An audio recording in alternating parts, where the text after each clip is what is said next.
Shalom, selamat malam Bapak Ibu yang terkasih di dalam Kristus. Selamat pagi bagi Bapak Ibu yang stay di Amerika dan selamat siang menjelang sore bagi Bapak Ibu yang stay di Jerman. Selamat bertemu kembali pada kelas pembelajaran firman Tuhan pada hari Jumat tanggal 12 April 2024. Yang malam ini kita akan kembali belajar tentang materi teologi proper dan ini sudah masuk sesi yang ke-11 ya Bapak Ibu. Dan tema kali ini adalah keesaan dan kejamakan Allah part yang kedua. Part yang pertama sudah di minggu yang lalu. Dan yang menjadi narasumbernya seperti biasa adalah Pak Pendeta Daniel Palungan. Baik Bapak Ibu sekalian, sebelum kita memulai kelas pembelajaran kita, maka kita akan membukanya dengan doa pembukaan terlebih dahulu yang akan dipimpin oleh Ibu Heni. Dipersilakan Ibu Heni. Iya, baik. Mari Bapak Ibu yang terkasih di dalam Tuhan, mari kita satukan hati di dalam doa. Maha besar Engkau Bapa yang kami sembah di dalam nama Tuhan Yesus. Kami sangat bersyukur ya Bapa kalau pada saat ini kami boleh berkumpul di Jum Sema Adonai. Kami kembali belajar kebenaran firman-Mu. Bapa, kami memohon biarlah urapan-Mu turun atas hamba-Mu, Pendeta Daniel yang akan memaparkan pengajaran ini kepada kami semua.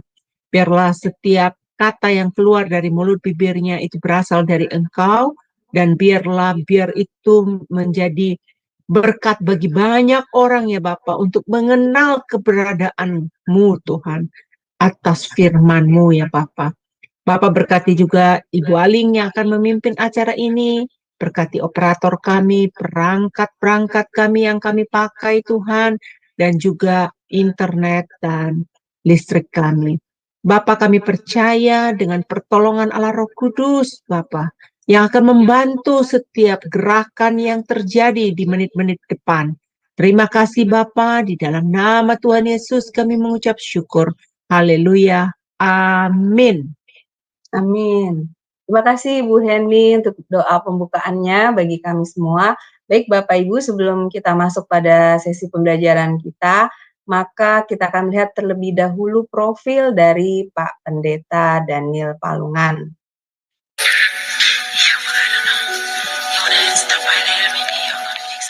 Salam semua, pada kesempatan yang berbahagia kali ini, Sema Adonai akan memperkenalkan pengajar kita, yakni Bapak Pendeta Daniel Palungan.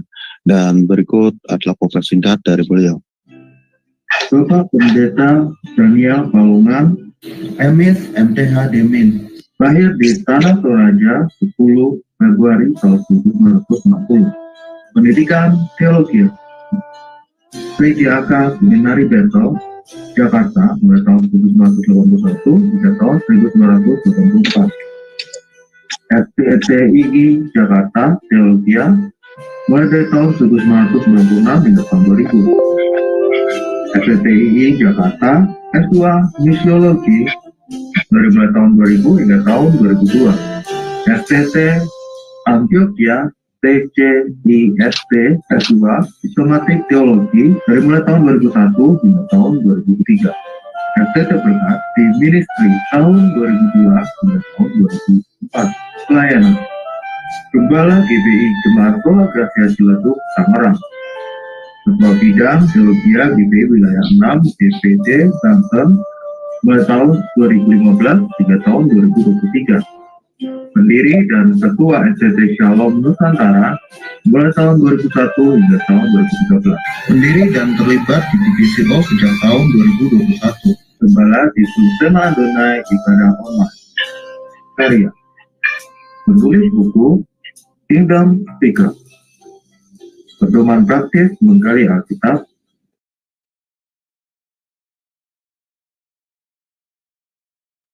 Ya, baik Bapak Ibu, tadi sekilas adalah profil dari narasumber kami, yaitu Pak Pendeta Daniel Palungan. Baik, sekarang saya akan menyapa terlebih dahulu narasumber kami, yaitu Pak Daniel. Shalom, selamat malam Pak Daniel. Shalom, selamat malam Bu Aling dan teman-teman sekalian. Semoga kabar Bapak selalu sehat dan luar biasa ya Pak. Amin. Amin. Tadi sore, 1 jam yang lalu giginya sakit. parah, tapi puji Tuhan masuk ini udah berkurang ya. Puji Tuhan.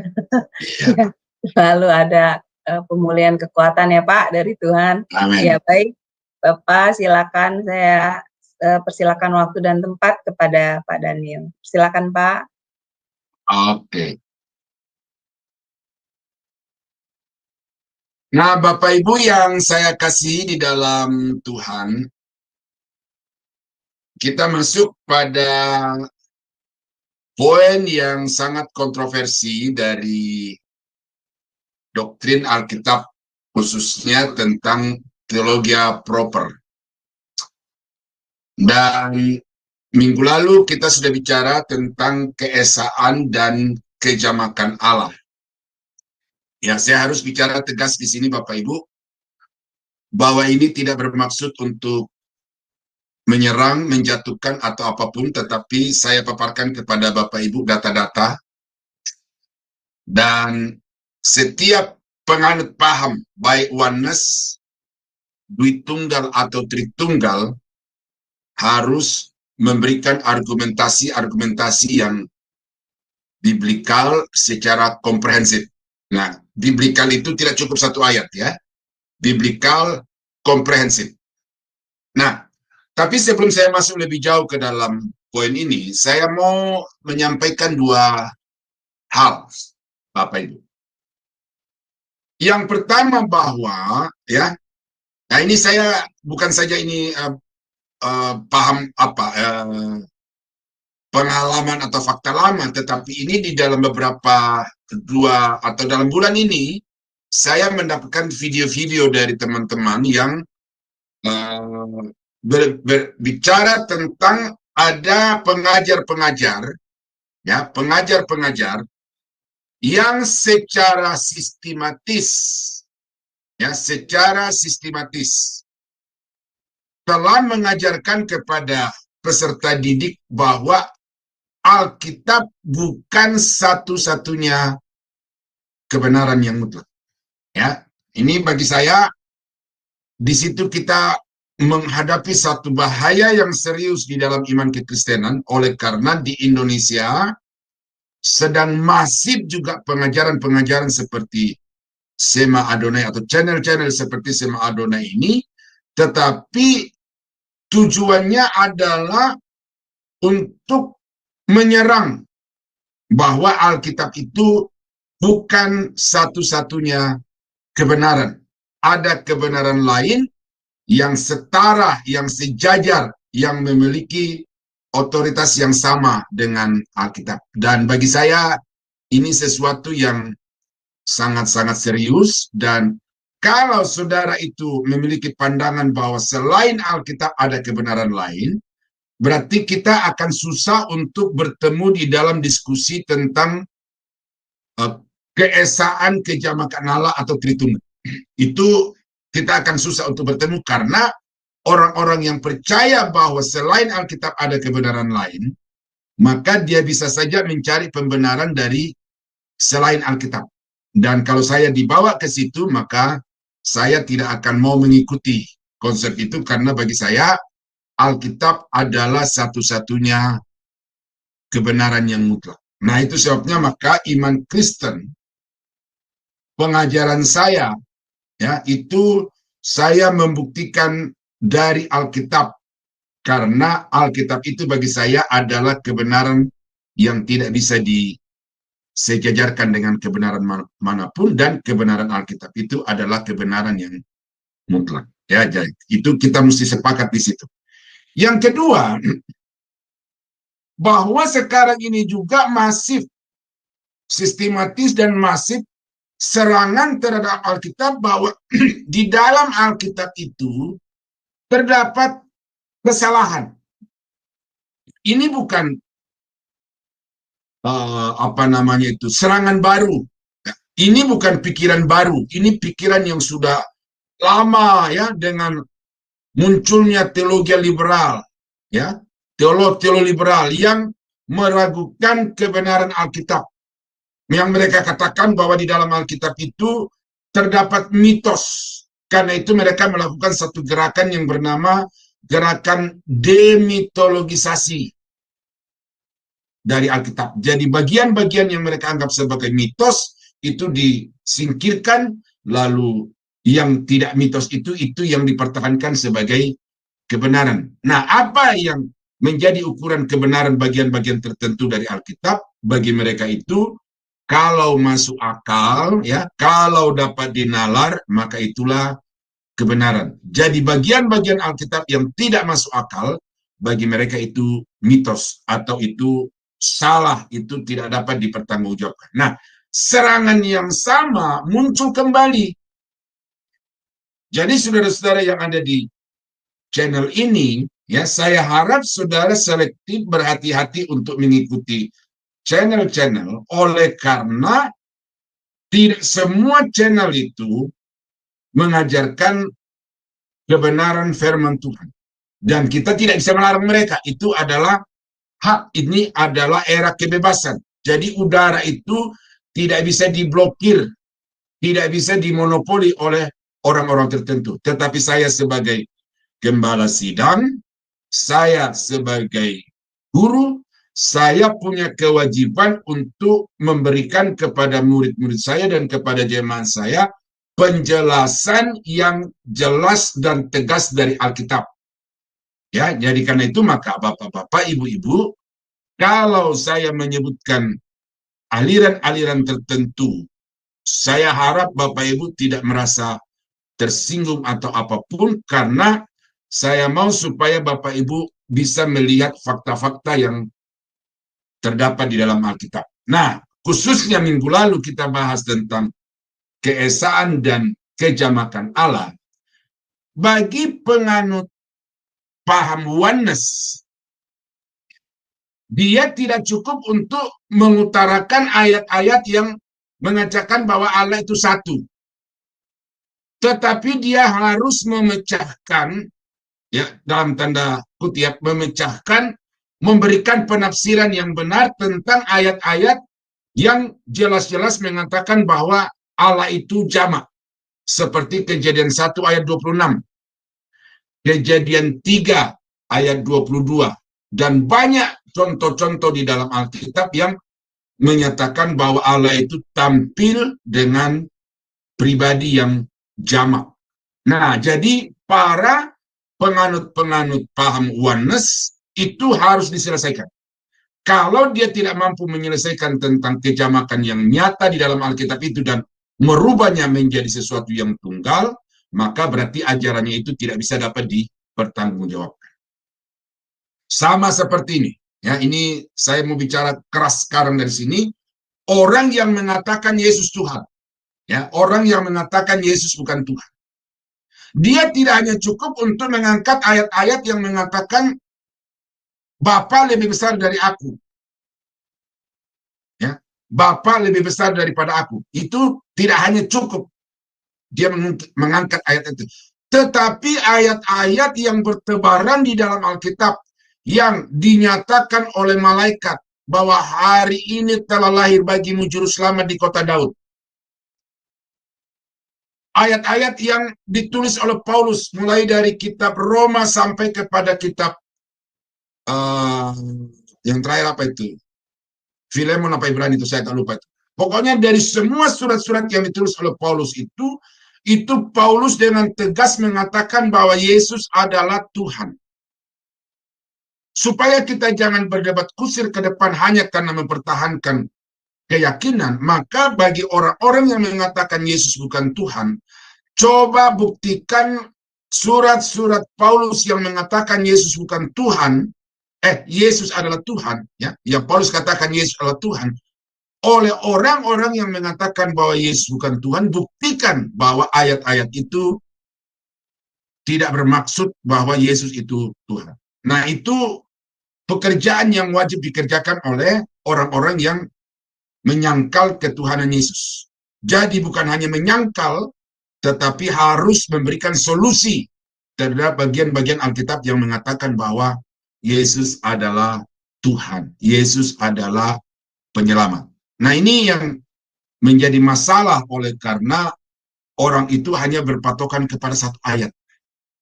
Seperti contoh yang Alkitab mengatakan bahwa aku dan Bapa adalah satu. Nah, ini ada teman yang berpegang teguh kepada ayat itu sehingga dia tidak mau menerima kejamakan Tuhan. Bapa itu adalah Yesus, Yesus itu adalah Bapa, Yesus itu adalah Roh. Jadi tunggal. Tetapi dia tidak bisa menyelesaikan bagian-bagian yang lain di dalam Alkitab yang jelas mengatakan bahwa Yesus terpisah dari Bapa. Nanti saya akan tunjukkan ayat-ayat itu. Nah, jadi ini pendahuluan yang saya sampaikan di awal kepada Bapak Ibu. Dan ini pernyataan yang tegas. Ini bukan hanya keluar dari otak saya, tetapi ini keluar dari hati saya. Karena persoalan yang mengharu-birukan gereja sekarang ini adalah pendeta-pendeta yang memiliki pengaruh yang kuat, tetapi tidak punya landasan teologi yang kuat dan komprehensif, memberikan pernyataan, lalu pernyataannya itu dipegang secara fanatis oleh pengikut-pengikutnya.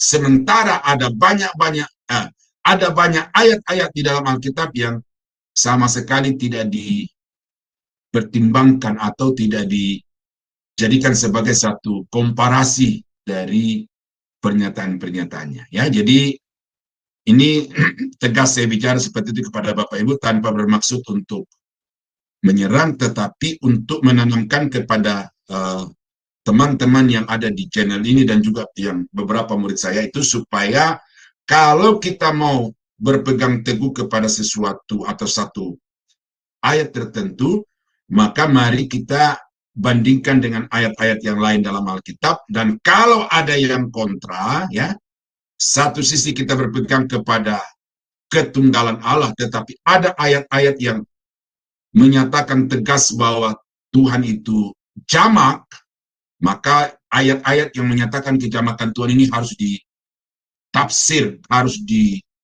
diselesaikan dengan prinsip-prinsip hermeneutik yang benar untuk membuktikan bahwa Tuhan itu tunggal. Ya, jadi itu pernyataan saya, saudara. Nah, khusus di dalam Tritunggal ini ada hipotesa-hipotesa. Ada dua hipotesa yang saya sampaikan. Yang pertama adalah Allah itu tunggal. Ecat. Allah duit tunggal. Ya. Lalu Allah esa. Ehad. Nah, ecat dengan ehad. Kalau ecat itu satu, kalau ehad itu compound number, ya, yang saya sudah bahas minggu lalu. Nah, mana dari ketiga ini yang benar? Tunggal, duit tunggal, atau tritunggal, atau esa itu, ya. Nah, hipotesa yang kedua adalah apakah Allah yang jama itu berjenjang, ya, seperti yang diyakini oleh saksi Yehova, Bapa lebih tinggi dari anak, anak lebih tinggi dari Roh Kudus. Penganut duit tunggal mengatakan bahwa Bapa itu adalah Roh, Roh itu adalah Bapa itu sendiri, dan ada Yesus, tetapi Yesus ini lebih rendah, ya, lebih rendah daripada Bapa. Nah, itu yang namanya berjenjang. Nah, ini kita akan buktikan nanti. Apakah Tuhan yang jama itu berjenjang, atau hipotesa yang kedua adalah Allah itu setara, sederajat, setingkat, selevel. Ya, jadi itu hipotesa-hipotesa yang wajib Bapak Ibu pikirkan lalu pahami masing-masing. Kemudian nanti kita ambil satu kesimpulan akhir yang namanya tesis. Ya, oke. Nah, hakikat Allah ini sudah. Nah, yang kita mau sekarang pahami lebih dulu itu adalah bahwa Allah itu pribadi. Sehingga dari pribadi Allah ini nanti kita akan coba untuk melihat apakah masing-masing pribadi di dalam Allah yang jamak itu memang memiliki pribadi-pribadi atau tidak, gitu ya. Nah, jadi saya sampaikan ini. Oke, saya stop dulu di sini. Saya balik kepada apa yang saya lupa sampaikan, bahwa doktrin Tritunggal ini sudah banyak dibahas, baik di seminar-seminar, di channel-channel YouTube, bahkan juga di ibadah-ibadah di gereja. Nah, tetapi yang saya lihat adalah bahwa para pemapar dari doktrin Tritunggal ini, mereka bertolak dari ilustrasi-ilustrasi. Seperti contoh segitiga. Jadi saudara beli buku-buku teologia, nah pada saat buku itu sampai kepada satu bagian yang membahas tentang Tritunggal, maka di situ ada segitiga. Ada 3 sudut. Nah, itu masing-masing sudut itu diberi nama Bapa, Anak, dan Roh Kudus. Lalu di garis yang menghubungkan itu dikatakan bahwa Bapa bukan Anak. Lalu garis di bawahnya yang datar itu Anak bukan Roh Kudus. Garis sisi kanan ke atas itu Roh Kudus bukan Bapa. Nah, itu satu ilustrasi yang sudah umum dipakai di buku-buku teologi dan juga yang sudah dipaparkan di sekolah-sekolah teologi. Nah, itu ilustrasi Bapak Ibu.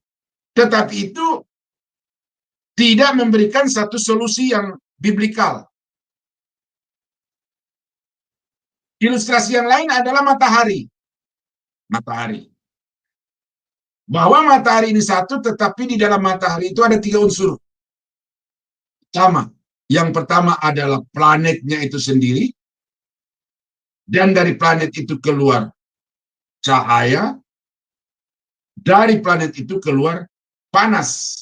Sehingga panas, cahaya, dan planet bumi itu sendiri tidak bisa dipisahkan. Satu, tetapi di dalamnya ada bagian-bagian yang sangat berbeda. Ya, ada lagi yang terakhir ini saya temukan di YouTube itu, ilustrasinya adalah jam tangan. Jam tangan itu dia bilang ada jamnya, ada menitnya, ada detiknya. Itu menurut si ibu itu ya, ibu yang masih muda itu, tetapi juga cukup populer di YouTube itu. Nah, ilustrasi itu. Tetapi bagi saya kalau jam ini tidak terlalu pas untuk dijadikan ilustrasi bagi alat Tritunggal, karena jam tanpa menit bisa jalan. Ya, jam tanpa detik bisa. Nah, jadi bisa dipisahkan, bisa berdiri sendiri. Gitu ya.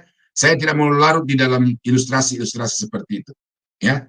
Nah, ini yang kemudian memunculkan pertanyaan-pertanyaan secara rasional yang membuat banyak orang itu semakin bingung, semakin jauh, oleh karena argumentasi-argumentasi dibangun hanya berdasarkan ilustrasi, gambaran-gambaran, dan bukan berdasarkan fakta data dari Alkitab. Nah, ini yang saya sudah pernah katakan kepada Ibu Heni, ada pola pendekatan yang berbeda. Ya, jadi kalau orang-orang kebanyakan itu bertolak dari ilustrasi-ilustrasi, kalau saya tidak ilustrasi, tetapi saya langsung kepada apa yang dikatakan di dalam Alkitab tentang Tritunggal ini. Nah, jadi karena itu maka saya mulai dari pribadi. Nanti saya akan buktikan bahwa Bapa itu adalah pribadi, Yesus itu adalah pribadi yang lain, dan Roh Kudus adalah juga pribadi yang terpisah dari Bapa dan Yesus Kristus. Nah, apa yang dikatakan pribadi itu, ya, sesuatu dapat dikatakan sebagai pribadi kalau dia memiliki pikiran, dia memiliki perasaan, dan dia memiliki kehendak. Nah, Bapa, Anak, dan Roh Kudus itu adalah pribadi. Bapa itu satu pribadi, Anak itu juga memiliki kepribadian, Roh Kudus itu memiliki kepribadian. Nah, ini ayat-ayatnya Bapak Ibu. Yang pertama, bahwa Bapa itu punya pikiran, Yesus juga punya pikiran. Ini ayatnya. Kalau saya bacakan satu-satu ini, oke, enggak apa-apa ya, saya bacakan secara cepat. Supaya Bapak Ibu bukan hanya mendengar pernyataan-pernyataan saya, tetapi Bapak Ibu juga bisa langsung dari Alkitab. Kalau Bapak, saya kira sudah tidak perlu ini ya. Jadi punya rencana, punya apa gitu ya. Nah, kalau Yesus, Matius 4 ayat yang ke-13, dari mana kita tahu itu bahwa Yesus punya pikiran? Ya. Yesus pun berkeliling di seluruh Galilea. Ia mengajar. Ia mengajar dalam rumah-rumah ibadat dan memberitakan Injil Kerajaan Allah serta melenyapkan segala penyakit dan kelemahan di antara bangsa itu. Jadi Yesus itu memiliki pikiran dan karena itu dia bisa mengajar. Kalau saya tidak punya pikiran, saya mustahil untuk bisa berdiri di depan jemaat, mustahil untuk bisa duduk di dalam kelas, dan juga seperti pada malam ini, mustahil untuk saya bisa mengampu materi ini kepada Bapak Ibu. Jadi karena saya punya pikiran. Nah, itu Yesus punya pikiran. Nah, Roh Kudus adalah satu pribadi yang juga memiliki pikiran. Yohanes 14 ayat yang ke-26. Tetapi penghibur, yaitu Roh Kudus, yang akan diutus oleh Bapa dalam namaku, dialah yang akan mengajarkan segala sesuatu kepadamu. Ya, dialah yang akan mengajarkan segala sesuatu kepadamu. Nah, berarti Roh Kudus itu adalah pribadi karena dia memiliki pikiran. Nah, yang kedua perasaan. Ya, perasaan. Kalau Bapa, saya kira saya sudah tidak perlu baca itu karena semua kita sepakat bahwa Bapa itu adalah Allah yang hidup yang punya pribadi. Nah, sekarang kita melihat apakah Yesus itu memiliki perasaan. Matius pasal 21 ayat yang ke-12 sampai ayat yang ke-13. Ya. Lalu Yesus masuk ke bait Allah dan mengusir semua orang yang berjual beli di halaman bait Allah. Ia membalikkan meja-meja penukar uang dan bangku-bangku pedagang merpati dan berkata kepada mereka, ada tertulis, rumahku akan disebut rumah doa, tetapi kamu menjadikannya sarang penyamun. Nah, apa yang saudara lihat di sini adalah ekspresi dari perasaan yang ada di dalam diri Yesus yang tidak suka bait Allah itu disalahfungsikan. Nah, jadi jelas itu bahwa Yesus itu punya perasaan. Ya, banyak ayat yang mengatakan bahwa tergeraklah hatinya oleh belas kasihan. Tergeraklah hatinya oleh belas kasihan. Jadi Yesus jelas punya perasaan. Nah, kalau Roh Kudus itu dikatakan begini di dalam Efesus pasal 4 ayat yang ke-30 dikatakan, dan janganlah kamu mendukakan Roh Kudus Allah. Berarti roh itu bisa berduka. Karena itu Paulus berkata kepada jemaat, jangan mendukakan Roh Kudus Allah. Nah, bagaimana mendukakan roh itu nanti saudara yang ada di SSOBC akan dapatkan itu dari materi pneumatologi, ya. Nah, tetapi yang saya angkat di sini adalah Roh Kudus itu memiliki perasaan. Nah, jadi Roh Kudus memiliki pikiran, Roh Kudus memiliki perasaan. Yesus memiliki pikiran, Yesus memiliki perasaan. Nah, kehendak. Ya, apa yang dikehendaki oleh Bapa adalah dia menghendaki supaya semua ciptaannya itu selamat dan tidak seorang pun yang binasa. Itu kehendak Bapa. Nah, kalau Yesus, apakah dia punya kehendak di dalam dirinya? Mari kita baca. Matius 26 ayat yang ke-39 berkata begini. Maka ia maju sedikit lalu sujud dan berdoa katanya, "Ya Bapakku, jikalau sekiranya mungkin, biarlah cawan ini lalu daripadaku." Lihat, Yesus di sini sedang menawarkan keinginannya kepada Bapa, sedang mengutarakan kepada Bapa bahwa di dalam dirinya itu ada kehendak, ada keinginan, ada kemauan. Itu membuktikan bahwa dia adalah pribadi. Ayat yang sama diulang lagi di ayat yang ke-42. Ya, jadi cukup 2 ayat itu untuk membuktikan bahwa Yesus itu di dalam dirinya ada kehendak. Nah, Roh Kudus, apakah Roh Kudus itu punya kehendak? Di dalam Matius pasal 4 ayat yang pertama. Ini satu ayat saja ya. Banyak ayat di dalam Alkitab yang berbicara tentang Roh Kudus yang bisa mengarahkan, bisa menuntun, bisa membawa ya. Itu ayat-ayat yang membuktikan bahwa Roh Kudus itu punya kehendak di dalam dirinya. Nah, di dalam Matius 4 ayat 1, maka Yesus dibawa oleh Roh ke padang gurun. Oh. Jadi Roh membawa Yesus ke padang gurun. Ada kehendak di dalam Roh yang harus ditaati oleh Yesus. Dan kehendak Roh Kudus itu adalah supaya Yesus pergi ke padang gurun. Dan dia dibawa ke padang gurun. Jadi dengan ayat-ayat ini, ya walaupun tidak semua ayat saya tampilkan di sini, udah jelas bahwa Roh Kudus itu sungguh adalah pribadi karena dia memiliki pikiran, dia memiliki perasaan, dan dia memiliki kehendak. Ya, jadi Bapa, Anak, dan Roh itu adalah pribadi-pribadi. Ya.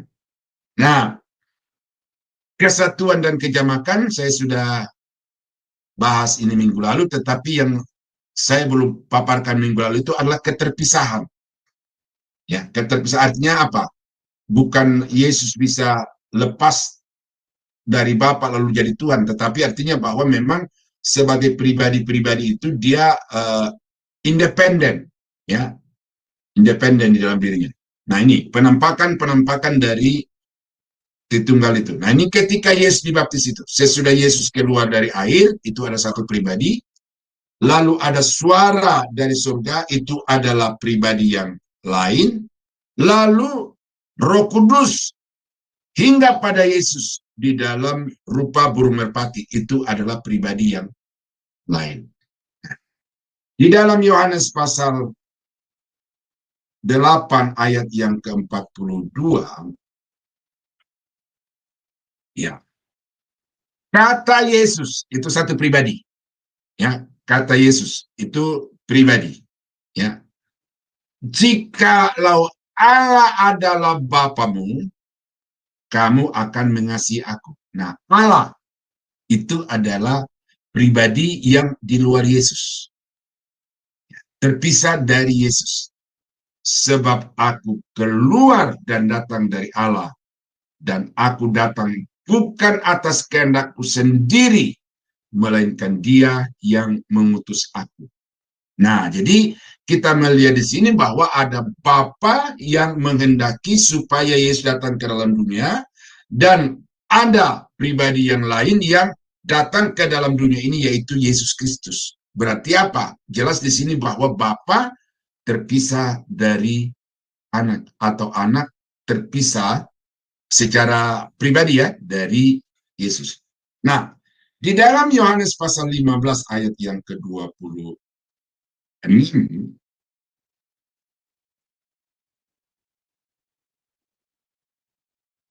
jika penghibur yang akan kuutus dari Bapa. Ini jelas, tiga-tiganya muncul di sini. Penghibur. Siapa penghibur di sini? Roh Kudus. Yang akan kuutus, siapaku di sini? Yesus dan Bapa, yaitu roh kebenaran yang keluar dari Bapa. Jadi Yesus mengutus Roh Kudus itu keluar dari Bapa. Tuh, ya. Jadi berpisah secara kepribadian, pribadi, ya. Itu jelas di dalam Yohanes pasal 15 ayat yang ke-26. Ia akan bersaksi, ia di sini adalah Roh Kudus, bersaksi tentang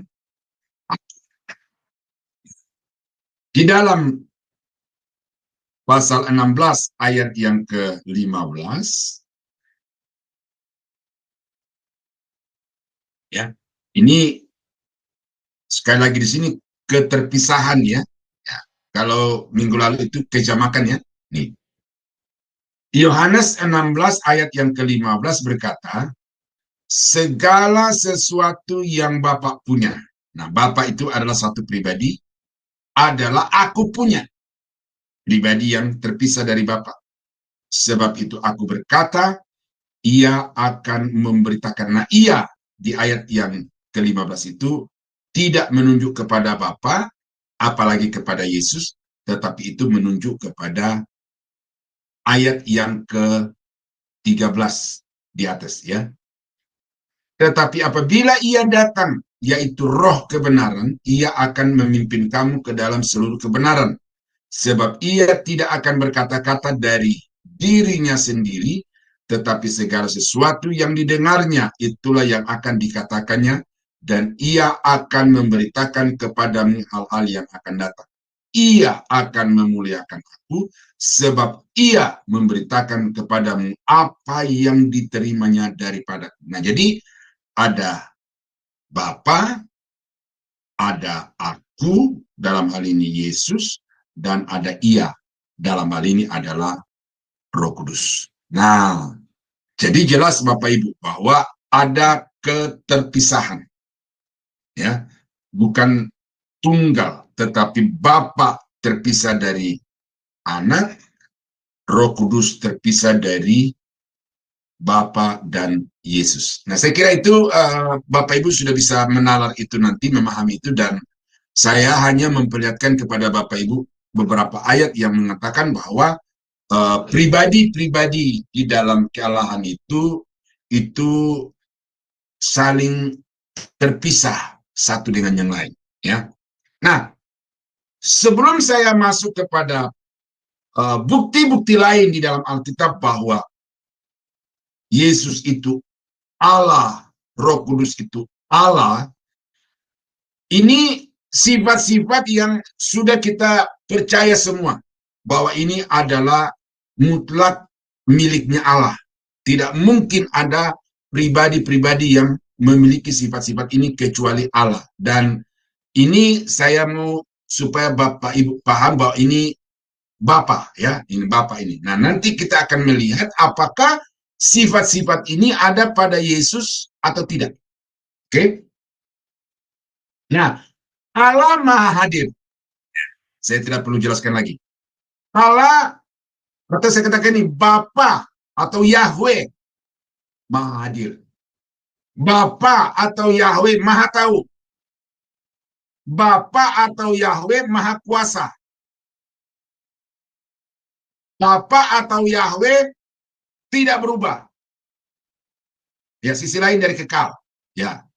Bapa Yahweh Maha Kudus. Ya, Maha Kudus.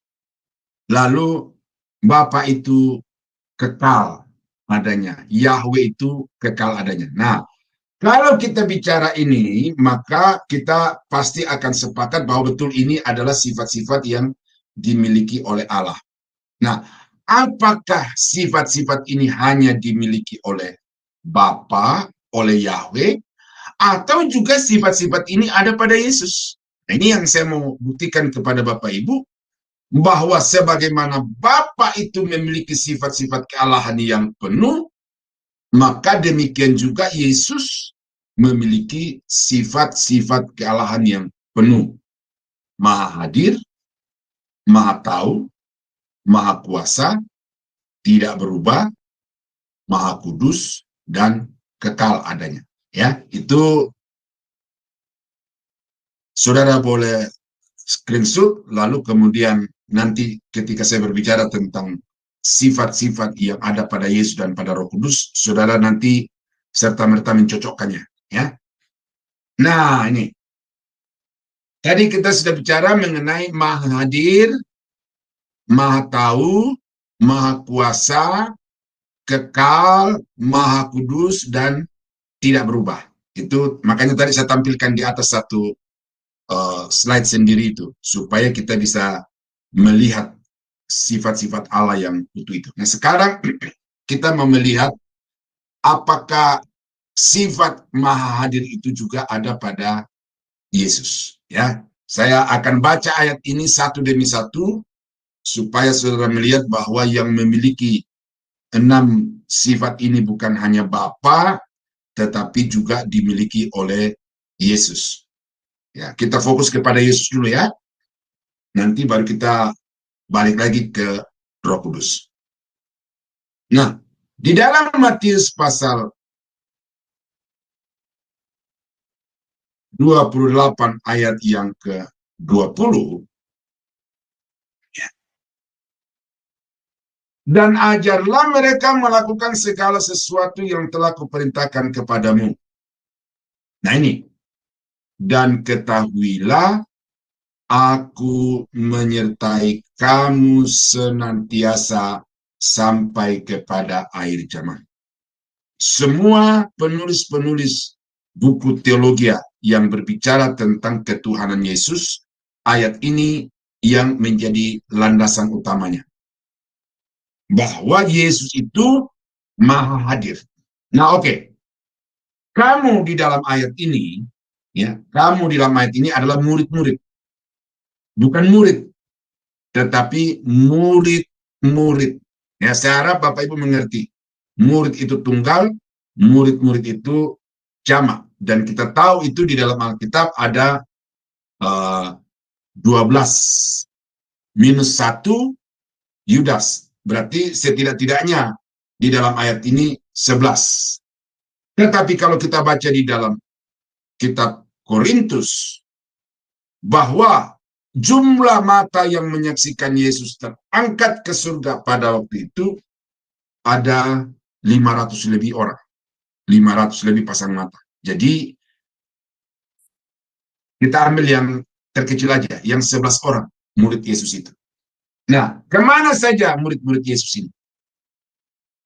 Ya, saya tidak sempat hafal semuanya kemana, tetapi yang pasti Yakobus itu tinggal untuk memimpin jemaat di Yerusalem. Kemudian Matius itu pergi ke Mesir,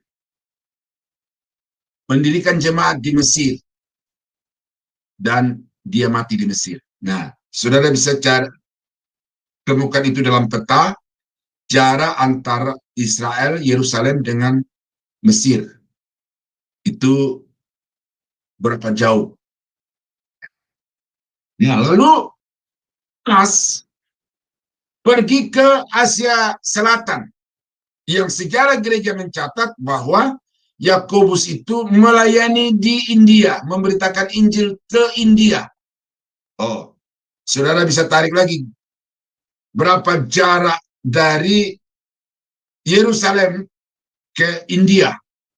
Nah, itu cukup 3 itu dulu ya, Yakobus, Matius, dan Thomas.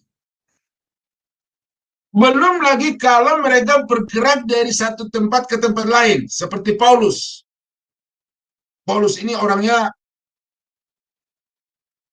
tidak menetap, tetapi begitu berdiri satu jemaat, dia tinggalkan, pergi lagi ke daerah lain, ke kota lain. Di sana dia mendirikan jemaat lagi. Nah, jadi segala tempat di mana murid-murid ini pergi dalam waktu yang bersamaan. Yakobus di Yerusalem, Matius di Mesir, Thomas di India.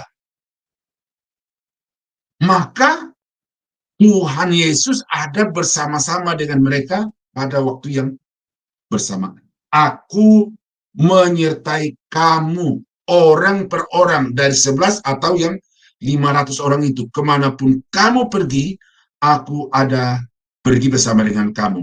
Dimanapun kamu berada, di sana aku ada bersama-sama dengan kamu. Ya, karena 11 orang ini tidak selamanya sampai akhir hidup mereka kumpul satu tempat, yang 500 orang ini juga, walaupun tidak ada data dalam Alkitab, tetapi jelas 500 orang ini tersebar kemana-mana. Dan dimanapun mereka pergi, Yesus ada bersama-sama dengan mereka. Nah, jadi dari itu Bapak Ibu, ya kita simpulkan bahwa Yesus itu maha hadir. Nah, maha tahu. Kalau Bapa maha tahu, nah apakah Yesus maha tahu? Saya sudah jelaskan di kelas yang lain bahwa ketika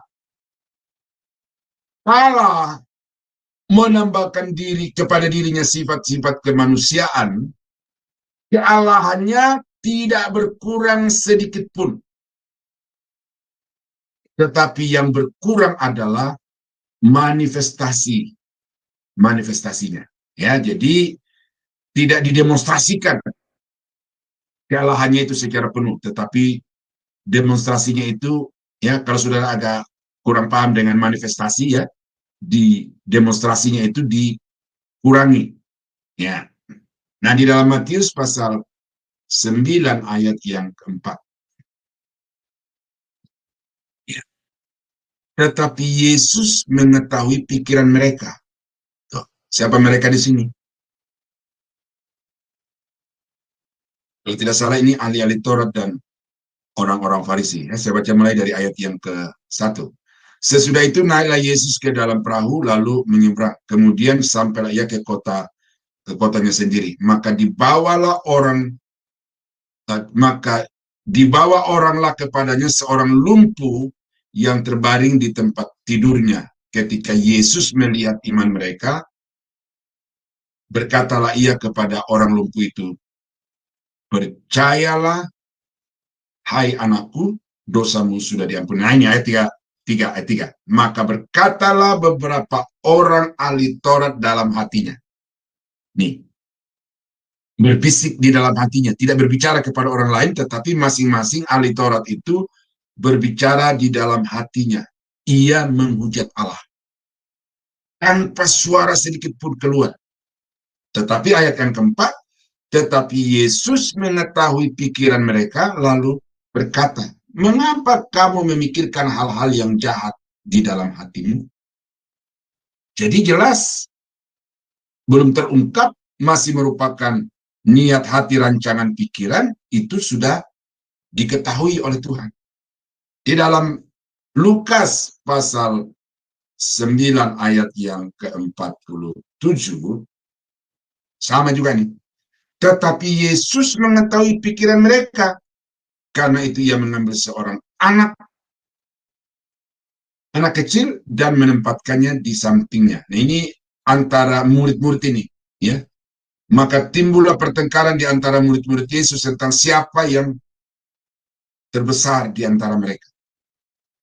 Nah, maksud daripada pertengkaran itu tidak terungkap satu dengan yang lain, tetapi kemudian dikatakan Yesus mengetahui pikiran mereka. Jadi dalamnya hati, dalamnya pikiran itu tersingkap dengan terang benderang di mata Yesus, ya. Nah,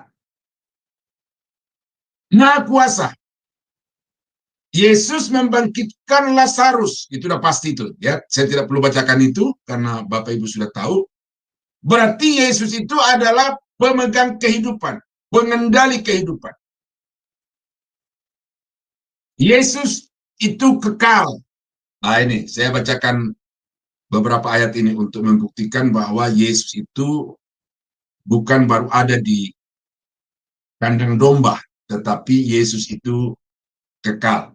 Ya, di dalam Yesaya pasal 9 ayat yang kelima. Sebab seorang anak telah lahir untuk kita, seorang putra telah diberikan untuk kita, lambang pemerintahan ada di atas bahunya, dan namanya disebut orang penasihat yang ajaib, ya penasihat ajaib, Allah yang perkasa, Bapa yang kekal. Jadi Bapa itu bukan hanya Yahweh, tetapi ternyata Yesus juga disebut sebagai Bapa, dan Bapa di sini adalah yang kekal.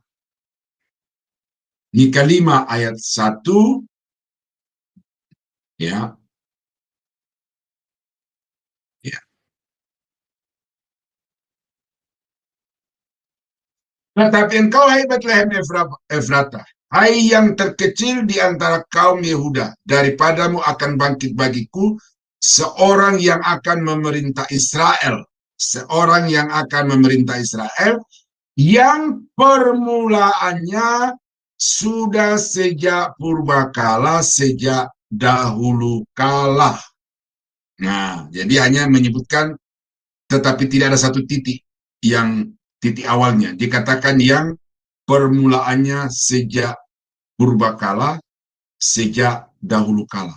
Jadi ini adalah ungkapan lain tentang sifat kekekalan yang dimiliki oleh bayi yang akan lahir di Yerusalem yang akan memerintah Israel itu.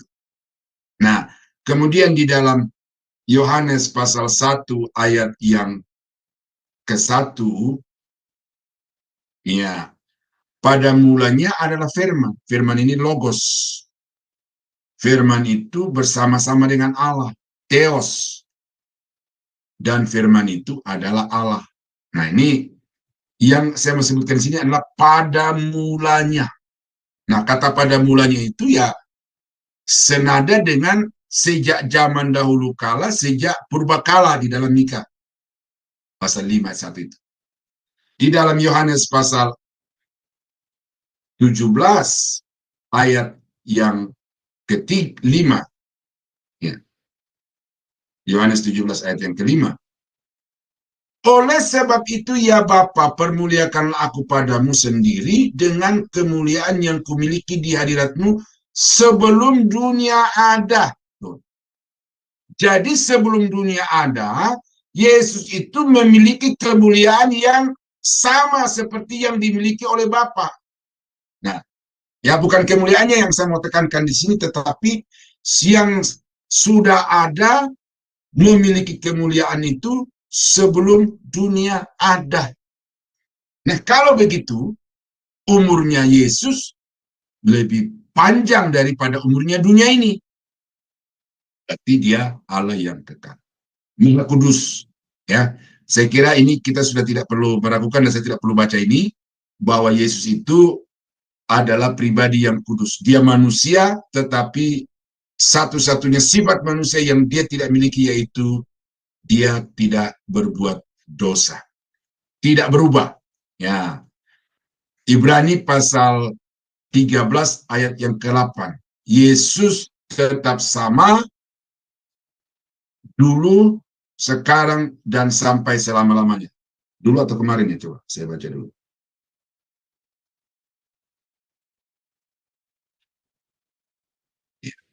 Yesus Kristus tetap sama baik kemarin maupun hari ini dan sampai selama-lamanya. Nah, sampai selama-lamanya itu sekali lagi kekal, tetapi sampai selama-lamanya itu Yesus tidak pernah mengalami perubahan di dalam dirinya. Berarti Yesus itu tidak berubah dan Yesus itu kekal.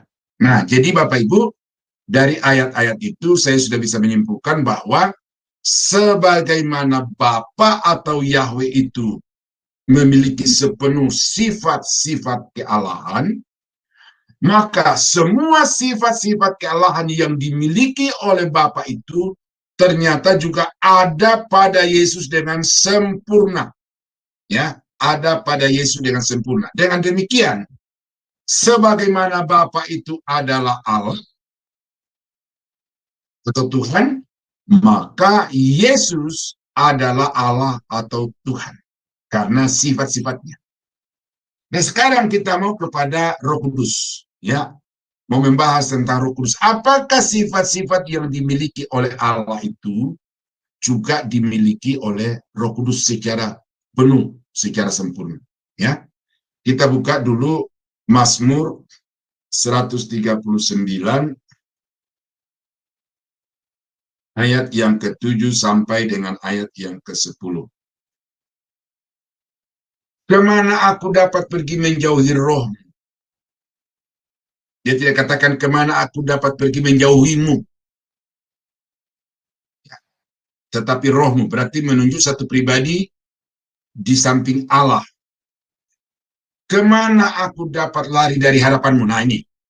Satu, menjauhi rohmu. Dan dari mana aku bisa pergi dari hadapanmu? Jika aku mendaki ke langit, engkau di sana. Jika aku menaruh tempat tidurku di dunia orang mati, di situ pun engkau.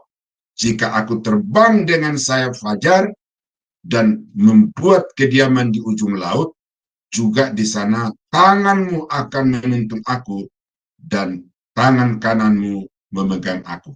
Nah, memang kalau kita baca di sini secara kuantitas itu lebih banyak kepada Bapa, Tuhan. Tetapi di ayat yang ke-7, frasa yang pertama, jelas di situ disebutkan tentang roh sebagai satu pribadi selain daripada Bapa yang memiliki sifat maha hadir. Ya, sifat maha hadir. Nah, yang kedua adalah maha tahu. Sifat maha tahu. Bahwa Roh Kudus itu maha tahu. 1 Korintus 2 ayat yang ke-9 saya bacakan. Sampai ayat yang ke beberapa ayat kemudian ya. Nah, maksud saya di sini untuk menjelaskan kepada Bapak Ibu, ayat yang ke-9 ini banyak ditafsirkan begitu sembrono oleh banyak pendeta-pendeta. Ya. Tetapi seperti ada tertulis, apa yang tidak pernah dilihat oleh mata, dan yang tidak pernah didengar oleh telinga, dan yang tidak pernah timbul di dalam hati manusia, semua yang disediakan Allah untuk mereka yang mengasihi Dia. Nah, apa di sini menunjuk kepada ayat yang ke-7, yaitu hikmat Allah. Tetapi yang kami beritakan ialah hikmat Allah yang tersembunyi dan rahasia yang sebelum dunia dijadikan telah disediakan Allah bagi kemuliaan kita. Nah, apa di situ tidak bisa ditafsirkan materi, kekayaan, kesuksesan, tetapi itu hikmat di ayat yang ke-7. Nah, dari mana hikmat itu? Ayat yang ke-10. Karena kepada kita Allah telah menyatakannya oleh roh. Kepada kita Allah telah menyatakannya oleh roh. Ini kita melihat lagi keterpisahan ini. Allah itu berpisah dari roh. Sebab roh menyelidiki segala sesuatu, bahkan hal-hal yang tersembunyi di dalam diri Allah. Tuh, bayangkan saudara. Kedalaman misteri ilahi itu nyata dengan sempurna di hadapan Roh Kudus. Siapa gerangan di antara manusia yang tahu apa yang terdapat di dalam hati manusia selain roh manusia sendiri yang ada di dalam dia? Nah, bagian B-nya, demikian pula tidak ada seorang yang tahu, tidak ada orang yang tahu apa yang terdapat di dalam diri Allah selain dari roh Allah. Allah dan roh Allah itu dua pribadi yang terpisah. Nah, jadi jelas di sini Bapak Ibu ya bahwa roh itu memiliki sifat maha tahu, maha kuasa nih, maha kuasa. Roma 8 ayat yang ke-11. Dan jika roh Dia yang telah membangkitkan Yesus. Nah, lihat nih, ada 3 lagi di sini. Roh Dia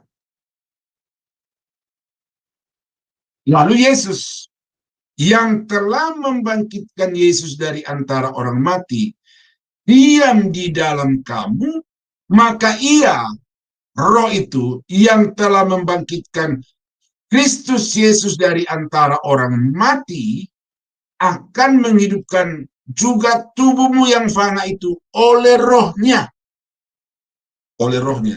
yang diam di dalam kamu. Jadi roh itu pribadi yang maha kuasa karena dia membangkitkan orang mati, sanggup membangkitkan orang mati. Sebagaimana Yesus sanggup membangkitkan orang mati, sebagaimana Bapa sanggup membangkitkan orang mati, Roh Kudus juga sanggup membangkitkan orang mati. Berarti apa? Roh Kudus adalah pribadi yang maha kuasa. Nah, apakah kekal itu ada pada Roh Kudus? Kita kembali kepada Yohanes 14 ayat yang ke-6, karena di situ ada aspek waktu yang dijelaskan. Ya. Yohanes 14 ayat yang ke-16. Aku akan meminta kepada Bapa dan ia akan memberikan kepadamu seorang penolong yang lain, supaya ia menyertai kamu selama-lamanya. Jadi penyerta yang kekal itu satu-satunya adalah Roh Kudus, selain Bapa dan Anak. Ya, jadi khusus di sini adalah Roh Kudus yang akan menyertai kamu selama-lamanya, yaitu Roh kebenaran. Nah, itu di ayat yang ke-17 itu. Jadi jelas bahwa Roh Kudus itu adalah pribadi yang kekal atau memiliki sifat-sifat Allah. Maha Kudus. Maha Kudus. Mazmur pasal 51 ayat yang ke-13.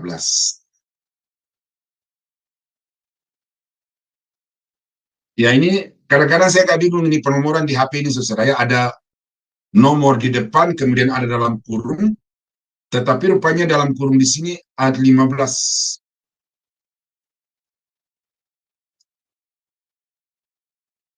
Atau ayat 13 ya. Oh, ayat 13 yang dalam kurung ya. 13 yang dalam kurung.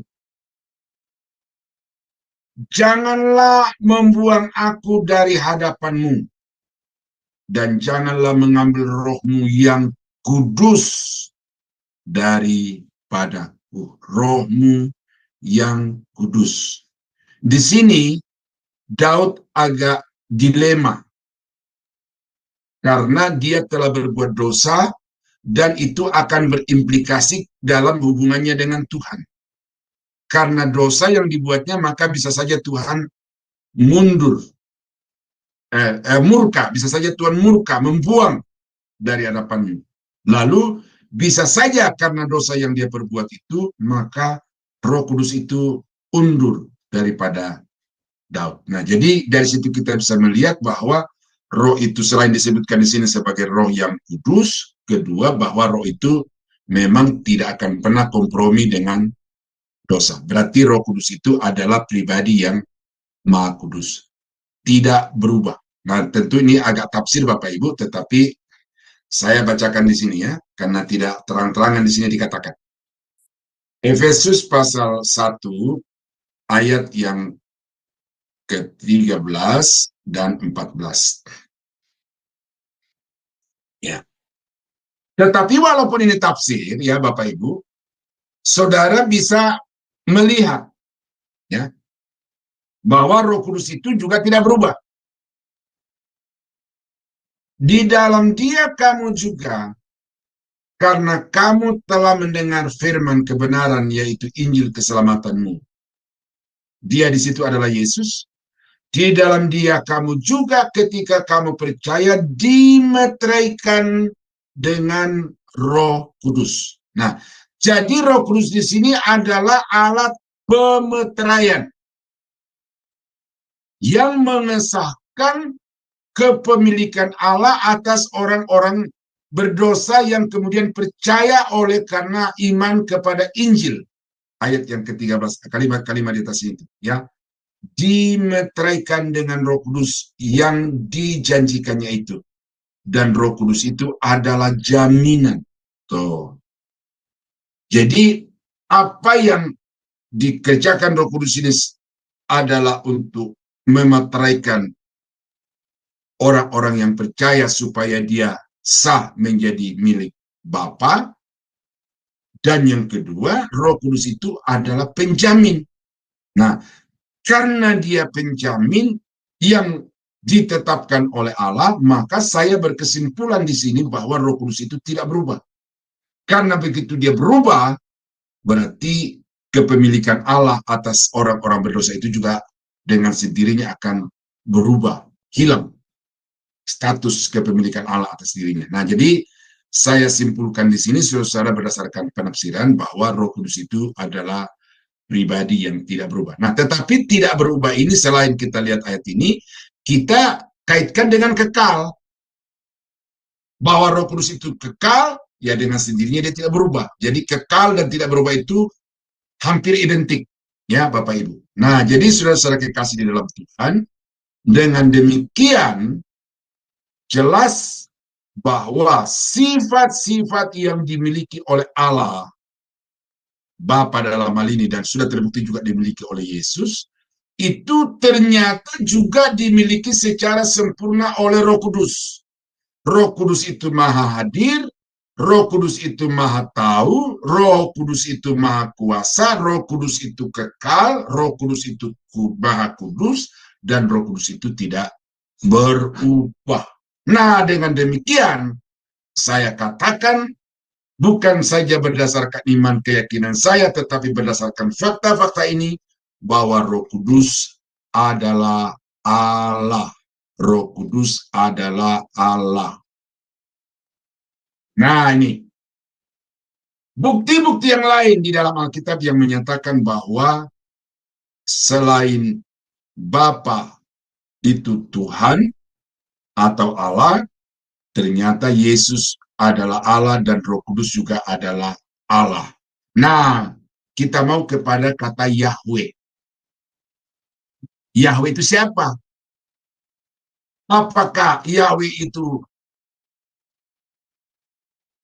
milik Bapa satu-satunya atau Bapa satu-satunya sebagai pemilik Yahweh? Atau Yesus juga adalah Yahweh? Nah, karena itu mengamati nama Yesus ini perlu, Bapak Ibu. Mengamati nama Yesus supaya saudara tahu bahwa sebagaimana Bapa itu Yahweh, maka Yesus juga adalah Yahweh. Nah, kita buka dulu Yeremia pasal 23 ayat yang ke-6 dulu. Ya, ayat yang ke-6 dulu ya. Ini, saudara kalau membaca Alkitab dan ketemu kata Tuhan yang semuanya huruf kapital atau Allah semuanya huruf kapital, itu diterjemahkan dari kata YHWH, ya, yang menunjuk kepada Allah. Ini yang disebut apa namanya itu ya, tetragramaton itu. Ya, jadi 4 huruf YHWH yang tidak boleh disebut sembarang oleh orang-orang Yahudi. Tetapi orang-orang Indonesia sembrono sehingga menyebut kata Yahweh ini secara kacang goreng. Ya, padahal bagi orang-orang Yahudi itu nama yang begitu sakral. Padahal yang aliran di Indonesia mengklaim diri sebagai aliran yang sealiran dengan Yudaisme atau Yahudi itu. Kembali kepada akar Yahudi. Nah, ini hati-hati Bapak Ibu ya. Jangan asal mengklaim tetapi tidak memenuhi kriteria-kriterianya. Itu pengakuan dan bukan kenyataan. Nah, Yesus itu di dalam Alkitab diterjemahkan juga sebut sebagai Tuhan, huruf kapital semua. Ya, Yeremia pasal 23 ayat 6, dalam zamannya Yehuda akan dibebaskan dan Israel akan hidup dengan tentram. Dan inilah namanya yang diberikan orang kepadanya, Tuhan. Tuhan, Tuhan semua huruf kapital. saudara yang bisa melihat huruf Alkitab bahasa Ibrani, coba lihat itu, bahwa Tuhan di sini itu diterjemahkan dari kata Yahweh, Tuhan keadilan kita. Siapa Tuhan keadilan kita? Ya, itu di dalam ayat yang kelima. Nah, ini namanya konteks Bapak Ibu. Nanti kita akan belajar tentang ilmu tafsir itu. Nah, ini konteks. Ayat yang keenam dapat dipahami dengan jelas kalau kita membaca ayat yang kelima. Hubungan antara satu ayat dengan ayat lain itu sangat penting di dalam menafsir Alkitab. Nah, ayat yang kelima. Sesungguhnya waktunya akan datang, demikianlah firman Tuhan. Nah, Tuhan di sini Yahweh, bahwa aku akan menumbuhkan tunas Daud. Ini pribadi yang kedua, yang kita kenal sebagai Mesias, yang kita kenal sebagai Yesua, yang kita kenal sebagai Yesus itu keturunan Daud. Ia akan memerintah sebagai raja yang bijaksana dan akan melakukan keadilan dan kebenaran di negeri. Melakukan keadilan dan kebenaran di negeri. Dalam samanya Yehuda akan dibebaskan dan Israel akan hidup dengan tentram. Dan namanya itu Tuhan keadilan kita. Jadi tunas Daud itu Tuhan keadilan, Yahweh keadilan, ya. Jadi lihat bahwa Yesus itu melekat pada dirinya nama Yahweh. Nah, di dalam Yeremia 33 ayat yang ke-14 sampai ayat yang ke-16, ya, ini perjanjian Tuhan kepada Daud, ya. Sesungguhnya waktunya akan datang, demikianlah firman Tuhan, bahwa aku akan menepati janji yang telah kukatakan kepada kaum Israel dan kaum Yehuda. Pada waktu itu dan pada masa itu aku akan menumbuhkan tunas keadilan bagi Daud. Ia akan melaksanakan keadilan dan kebenaran di negeri. Pada waktu itu Yehuda akan dibebaskan dan Yerusalem akan hidup dengan tentram. Dan dengan nama inilah mereka akan dipanggil Tuhan keadilan kita. Tuhan keadilan kita. Jadi lihat, saudara, ya, Tuhan semuanya besar. Itu berarti terjemahan dari Yahweh. Nah, kita komparasikan dengan Wahyu pasal 5 ayat yang ke-5.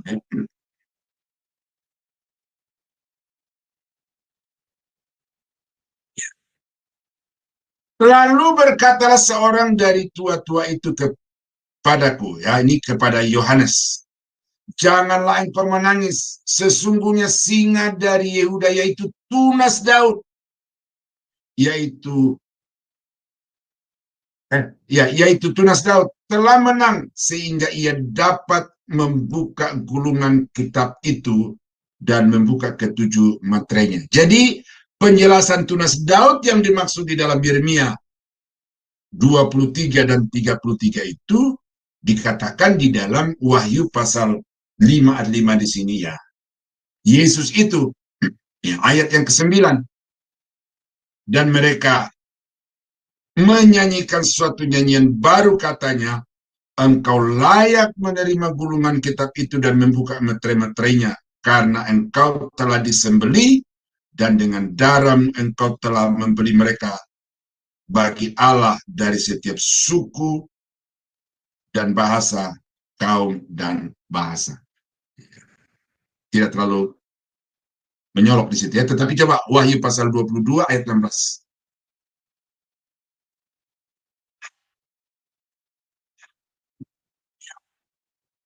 Aku Yesus telah mengutus malaikatku untuk memberi kesaksian tentang semuanya ini kepadamu bagi jemaat-jemaat. Aku adalah tunas, yaitu keturunan Daud, bintang timur yang kilang gemilang. Jadi garis penghubungnya antara perjanjian lama atau antara Yeremia dengan Wahyu di sini tentang Yesus itu jelas, ya, bahwa yang dimaksud dengan tunas Daud itu tidak lain adalah Yesus. Nah, kalau di dalam pasal 19 ayat yang ke-11, apa ini? Lalu aku melihat surga terbuka, sesungguhnya ada seekor kuda putih, dan ia yang menungganginya bernama Yang Setia dan Yang Benar. Ia akan menghakimi dan berperang dengan keadilan. Nah, di dalam kitab Yeremia tadi dikatakan dia akan memerintah dengan keadilan dan kebenaran. Dan di sini katakan bahwa Yesus akan berperang dengan keadilan. Jadi Yesus itu penegak keadilan, dan karena itu dia disebut Tuhan atau Yahweh, keadilan kita. Nah, jadi saudara sudah bisa melihat di situ bahwa pemilik nama Yahweh itu atau yang disapa Yahweh itu bukan hanya Bapa, bukan hanya Adonai, atau bukan hanya Kurios di dalam perjanjian baru, tetapi Yesus juga adalah Yahweh. Nah, Roh Kudus. Nah, ini saya tidak perlu baca panjang-panjang di sini. Setiap kali saudara bertemu kata Roh Tuhan, ya, Roh, lalu disambung dengan di belakangnya itu ada Tuhan semuanya huruf besar, atau Roh yang semuanya huruf besar lalu diikuti dengan kata Tuhan huruf besar dan Allah semua huruf besar, itu diterjemahkan juga dari kata Yahweh. Nah, kata Roh Tuhan itu tidak menunjuk kepada dua entitas. Seperti saya panggil Ibu Aling. Ibu Aling ini tidak dua pribadi. Ada ibu, lalu ada Alingnya, enggak. Tetapi Ibu Aling ini menunjuk kepada satu pribadi. Sama seperti saya Pak Daniel. Tidak paknya itu terpisah dari Danielnya, tetapi Pak Daniel itu menunjuk kepada satu pribadi. Nah, di dalam Alkitab, kalau saudara mendapatkan ayat-ayat yang tertulis seperti ini, itu menunjuk kepada satu pribadi, dan pribadi itu juga diterjemahkan dari kata Yahweh. Ya, diterjemahkan dari kata Yahweh. Berarti Roh Kudus adalah Yahweh. Roh Kudus adalah Yahweh. Nah, jadi Bapak Ibu, dari sifat-sifatnya kita udah tahu bahwa sebagaimana Bapa itu punya sifat-sifat yang mutlak hanya dimiliki oleh Allah dan tidak ada pada ciptaan, maka sifat-sifat yang mutlak ada pada Allah itu ternyata melekat secara kuat juga kepada Yesus dan melekat secara kuat kepada Roh Kudus. Nama bahwa Bapa itu atau Allah itu disebut Yahweh, ternyata Yahweh itu bukan hanya sebutan bagi Bapa atau julukan panggilan kepada Bapa, tetapi itu juga kepada tunas Daud. Itu juga kepada Roh Tuhan. Nah, jadi Bapa itu Yahweh, Yesus itu Yahweh, Roh Kudus itu Yahweh. Nah, ini karya. Karya.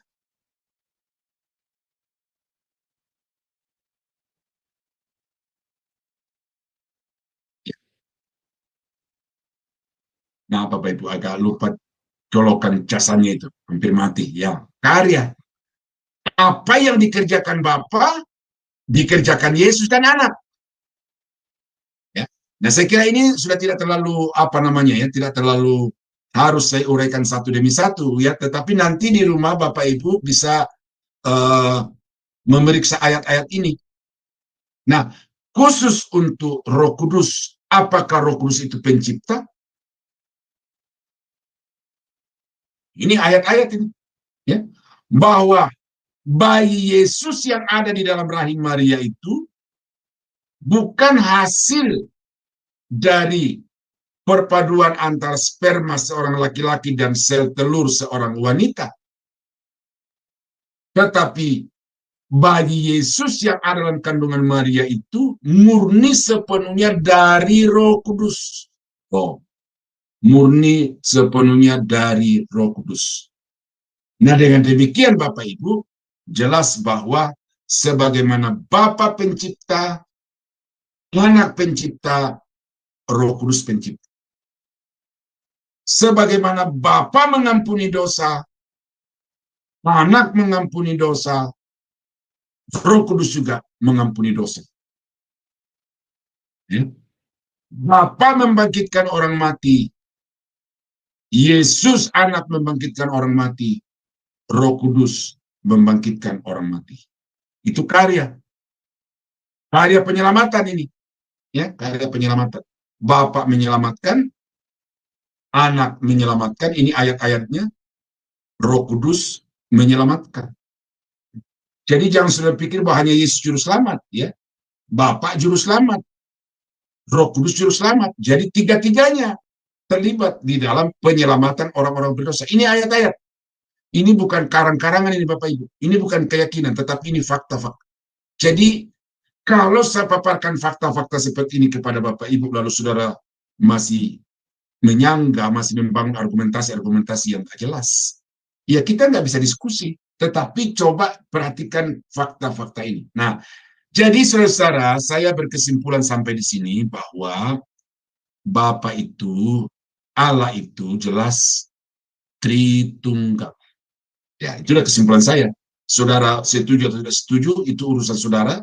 Tetapi keyakinan saya berdasarkan fakta-fakta adalah bahwa Bapa itu Allah, Yesus itu Allah, dan Roh Kudus itu Allah. Nah, saya kasih ilustrasi yang mungkin agak jarang diperdengarkan. Tetap ini pengalaman saya memelihara ayam. Saya dari kecil suka ayam, ternak ya. Dan di rumah saya tidak ada tanah kosong karena semuanya bangunan, tetapi di loteng atas itu ya, di atap lantai, saya bikin jadi lantai 3, itu saya bikin sisi itu dak khusus untuk saya piara ayam. Nah, setiap kali bertelur ayam itu saya perhatikan untuk bisa memisahkan mana telur bakal ayam betina, telur bakal ayam jantan. Karena saya piara ayam Bangkok, jadi yang betina saya agak singkirkan, yang jantan saya taruh. Nah, lalu suatu ketika saya iseng. Itu telur saya bolongi dengan kawat kecil, halus. Saya bolongi itu apa namanya itu cangkangnya. Ya, saya bolongi, ini bahasa Indonesia baku atau tidak. Saya lubangi, saya tusuk dengan kawat itu. Lalu saya taruh kembali kepada biang yang sedang mengeram. Tentu saya sudah kasih tanda untuk nanti melihat. Apakah kalau cangkangnya itu sudah berlubang, itu dalamnya masih jadi nggak? Karena di dalam telur itu ada putih telur dan ada kuning telur. Bisa nggak jadi ayam? Nah, ternyata setelah lewat dari 23 hari, saya periksa, semuanya sudah menetas, satu ini tidak menetas. Nah, jadi berarti bahwa kalau cangkang telur itu rusak, maka putih telur dan kuning telur itu tidak akan mungkin bisa menjadi ayam. Yang kedua, Bapak Ibu, saya ambil telur dari biang yang berbeda, saya kasih tanda ya. Lalu telur itu saya guncang-guncang. Saya guncang-guncang. Ya. Saudara mungkin pernah nonton YouTube itu, bagaimana untuk mengaduk di dalam telur itu, kuning telur dan putih telur itu dimasukkan dalam kos kaki, lalu kos kaki itu diputar-putar. Maka kuning telur dan putih telur yang di dalamnya itu menjadi satu. Nah, saya guncang-guncang. Cangkangnya utuh. Tidak ada gangguan sama sekali. Saya hanya kasih tanda dengan spidol untuk membuktikan ini telur dalam eksperimen. Nah, saya masukkan ke dalam kandang yang sedang diarami oleh biangnya itu. Saya sudah lewat, biasanya kan 21 hari. Nah, tetapi saya tahan sampai 23 hari. 23 hari saya angkat ini telur yang diguncang-guncang tadi itu, ternyata tidak menetas. Ya, jadi tadi cangkangnya rusak, kuning telurnya, putih telurnya tidak bisa jadi ayam. Sekarang kuning telur dan putih telurnya itu saya rusak, saya guncang-guncang, ternyata cangkangnya itu tidak bisa menghasilkan anak ayam. Nah, jadi ini yang namanya 3 tapi 1. 1 tapi 3. 1 telur tetapi di dalamnya ada cangkang, di dalamnya ada putih telur, dan di dalamnya ada kuning telur. Salah satunya rusak, yang 2 tidak mungkin bisa berfungsi dengan benar. Nah, ini yang saya lihat sebagai ilustrasi yang real di depan mata, bahwa kalau disebut setara itu, artinya kalau yang satunya tidak ada, maka yang 2 tidak bisa berfungsi. Ya, jadi itu. Telur itu, ya, contoh yang sangat konkret itu. Memang ini bukan ilustrasi yang sangat pas Bapak Ibu, tetapi ini yang saya mau perjelaskan kepada Bapak Ibu, apa yang disebut sebagai kesetaraan itu.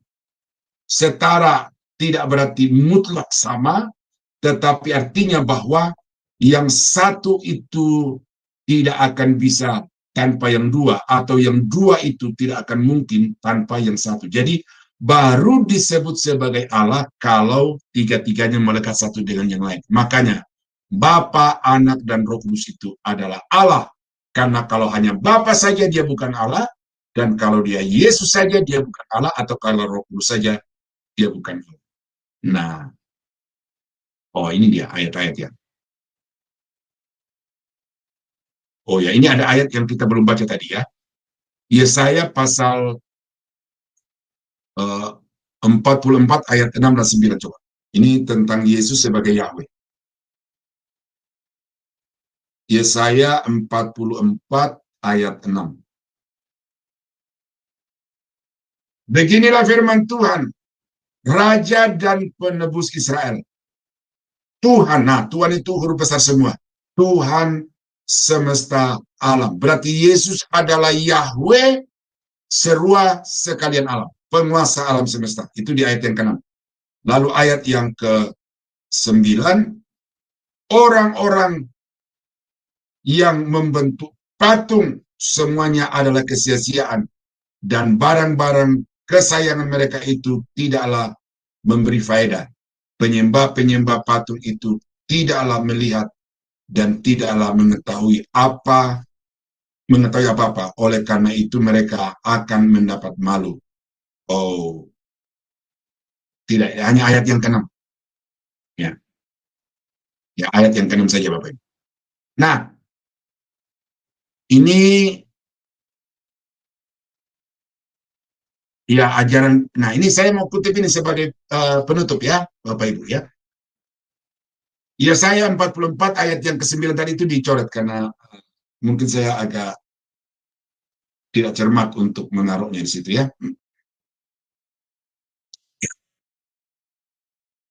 Ini Wesley Brill. Ini buku-bukunya itu dipakai di sekolah-sekolah teologi. Ya, ini pegangan. Dan saya juga di dalam mengajar itu, ini salah satu buku yang menjadi pendukung ya ajaran saya.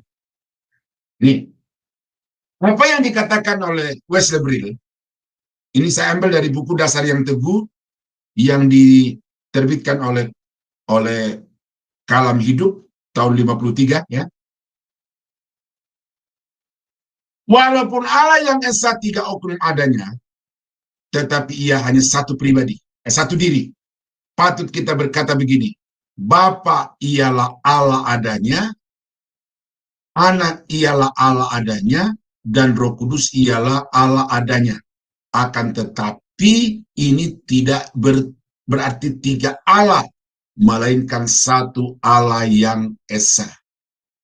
Ya, jadi Bapa itu Allah, Anak itu Allah, Roh Kudus itu Allah. Tetapi kita tidak menyembah 3 Allah.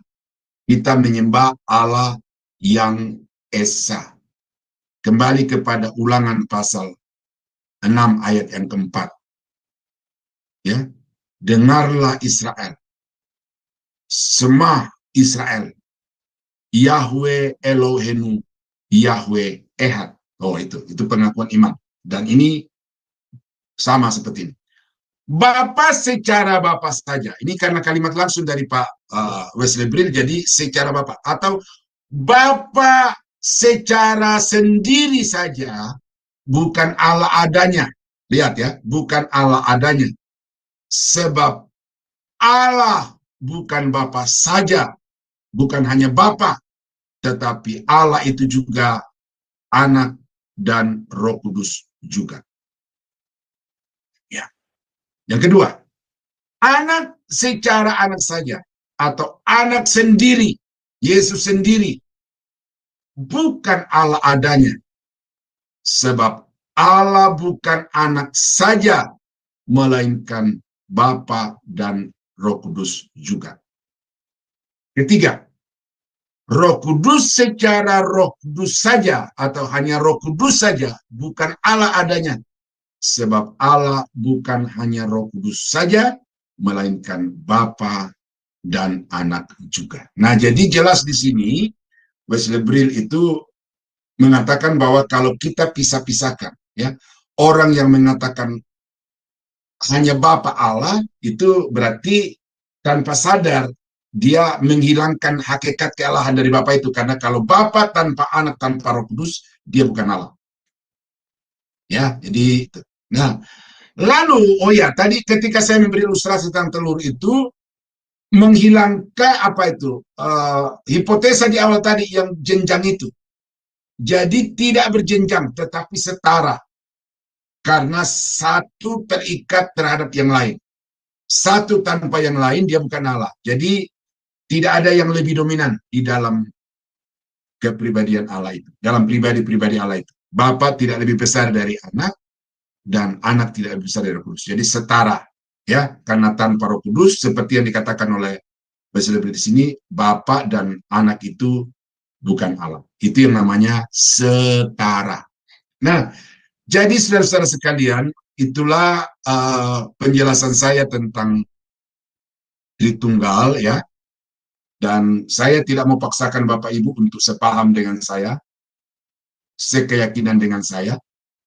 Tetapi setidak-tidaknya ayat-ayat yang berbicara tentang Yesus Tuhan, Roh Kudus Tuhan, kalau saudara tidak sependapat dengan Tritunggal, maka buktikan ini.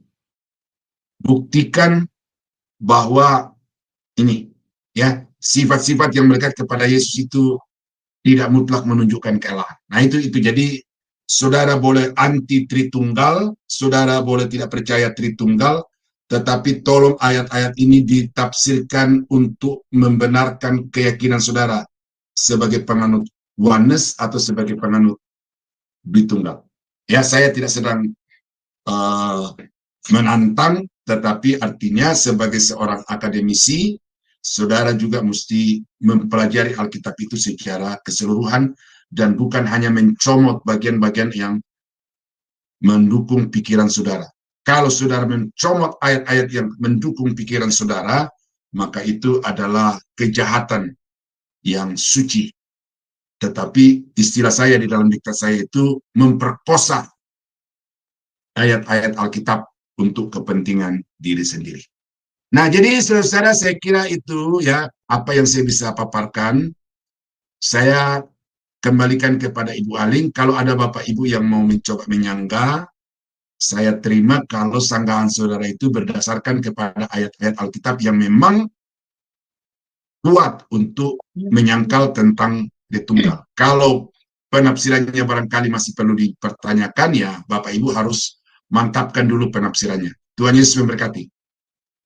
Ya, baik, terima kasih Pak Dhani, luar biasa ya Pak. Pemaparan malam ini kita belajar tentang Allah Tritunggal.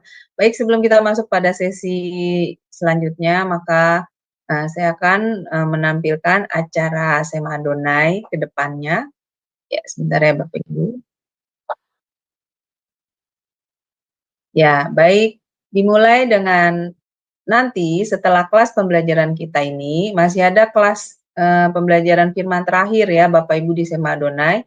yaitu di pukul 21.00 waktu Indonesia Barat, yaitu kita belajar tentang materi sejarah penebusan dan sudah masuk buku seri yang kelima ya Bapak Ibu, dan ini adalah sesi yang kelima dengan temanya tujuan pemulangan dari Babel, dan yang menjadi narasumbernya seperti biasa Pak Pendeta Dr. Yudi Lengkong MTH dan moderatornya adalah Ibu Heni. Selanjutnya besok di pukul 9 hari Sabtu ya, titik 00 waktu Indonesia Barat, itu akan Sema Adonai akan ada program baru ya Bapak Ibu. Programnya itu adalah berjudul Program for Women. Nah, program for Women ini diperuntukkan bagi para perempuan yang sudah menikah ataupun yang masih lajang untuk mendalami firman Tuhan yang terkait secara khusus tentang dunia perempuan. Perempuan yang bijak, yang pulih, yang berfungsi maksimal, yang menjadi berkat bagi keluarga, bagi komunitas, dan bagi bangsa dimanapun Tuhan tempatkan kita. Itulah yang Tuhan inginkan untuk semua perempuan yang ada di hatinya. Amin. Jadi Bapak Ibu, terutama bagi kaum wanita, bagi ibu-ibu ataupun wanita yang masih lajang, ini baik ya untuk ibu, bapak-bapak juga boleh mengikuti acara ini, terutama kaum perempuan, ini untuk mengikuti program ini ya, sehingga kita bisa mengerti bagaimana menjadi wanita yang dikehendaki oleh Tuhan. Dan yang menjadi speakernya atau narasumbernya itu adalah Ibu Susan Grace Sumilat SMG, yang merupakan founder dari Jenius Cara Alkitab. Dan besok temanya adalah 8 tangisan Yusuf, menjadi wanita yang pulih, part kedua. Jadi part yang pertama sudah ya Bapak Ibu di minggu yang lalu. Jadi ini jangan lupa Bapak Ibu, acaranya ini Sabtu 13 April 2024 di jam 9 pagi waktu Indonesia Barat. Dan yang menjadi narasumbernya itu adalah Ibu Susan Grace Sumilat Hadasa SMG dan moderatornya adalah Ibu Deborah Kristiani. Dan selanjutnya ini adalah kelas pembelajaran firman di Sema Adonai di hari Sabtu 13 April 2024 di jam 19.00 waktu Indonesia Barat. Nah, dengan judulnya kali ini adalah ya Bapak Ibu, Emotional Question in Biblical Approach. Dan yang menjadi narasumbernya adalah Ibu Mia Wijaya dan moderatornya adalah Ibu Heni. Selanjutnya di hari yang sama, di hari Sabtu, di jam 21.00 waktu Indonesia Barat, masih ada kelas pembelajaran firman yang terakhir. Dan ini kita belajar tentang materi konseling ya Bapak Ibu. Temanya adalah efek orang tua bermasalah terhadap perilaku anak. Nah ini baik sekali ya, bagus sekali Bapak Ibu untuk kita pelajari, kita ketahui. Maka Bapak Ibu ditunggu ya kehadirannya untuk mengikuti kelas konseling ini. Dan yang menjadi narasumbernya adalah seperti biasa Pak Pendeta Dr. Dedi Kurniawan MTH dan moderatornya adalah Ibu Aling, saya sendiri. Nah, kemudian ini adalah renungan pagi Sema Adonai yang diadakan setiap hari dari Senin sampai dengan Sabtu, dimulai dari jam 5.30 pagi dan dilayani oleh hamba-hamba Tuhan yang sangat memberkati. Jadi untuk renungan pagi Sema Adonai, kemudian renungan pagi dari Bapak Gembala kami sendiri, yaitu Pak Pendeta Daniel Palungan, yang diadakan setiap hari Jumat 1 kali dalam seminggu, dan juga ibadah online Sema Adonai, itu hanya dapat Bapak Ibu ikuti di channel Cahaya Firman, jadi tidak di-live-kan di channel-channel yang lain ya Bapak Ibu. Oleh karena itu bagi Bapak Ibu yang belum mensubscribe channel baru kami, channel Cahaya Firman, tolong subscribe channel YouTube baru kami, sehingga Bapak Ibu sekalian bisa mengikuti keseluruhan acara-acara Sema Adonai, terutama yang tidak di-live-kan di channel-channel yang lain. Dan juga tolong bantu share ya Bapak Ibu kepada yang lain, sehingga semakin banyak juga orang yang bisa mengikuti keseluruhan acara-acara Sema Adonai yang di-live-kan, terutama yang hanya di channel-channel Cahaya Firman. Dan dengan begitu Bapak Ibu juga membantu channel kami, channel Cahaya Firman menjadi semakin berkembang dan menjadi berkat lagi bagi banyak orang. Terima kasih Bapak Ibu atas perhatiannya. Sekarang kita akan masuk pada sesi tanya jawab dan diskusi. Tapi terlebih dahulu bagi yang ingin bertanya, present ya, sehingga operator kami akan dapat membuka mute dari Bapak Ibu sekalian. Ya, baik Pak Daniel, luar biasa ya Pak pemaparan materi malam ini, yaitu kita belajar tentang keesaan dan kenyamakan Allah ya, Allah Tritunggal. Pak, saya pernah ya Pak menghadapi orang yang dia berpendapat bahwa jadi saya berdebat Pak sama dia, dia menganggap bahwa Allah itu hanya satu pribadi, tidak ada 2 atau 3 pribadi.